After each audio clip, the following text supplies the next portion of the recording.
Hey guys, I'm going to show you how to delete images from ChatGPT Library. So to delete images from ChatGPT's library, open ChatGPT and sign into your account. Next, in the left sidebar, open Library. Now in here, so at the top, select images, or you can filter by images.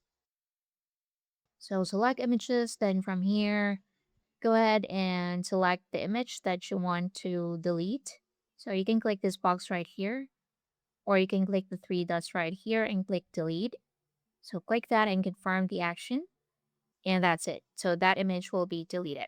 So again, click this box right here to select the image. Then you can click the delete button at the top, confirm the action, and that's it. Very easy.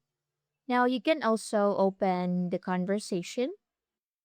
So let's open this conversation for example. So to delete the image, click the three dots in the top right corner, then click delete, and click delete again to confirm the action.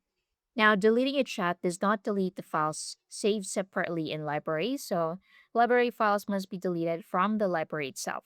So deleted files are scheduled for permanent deletion within 30 days with limited exceptions. And that's basically it. Thank you for watching.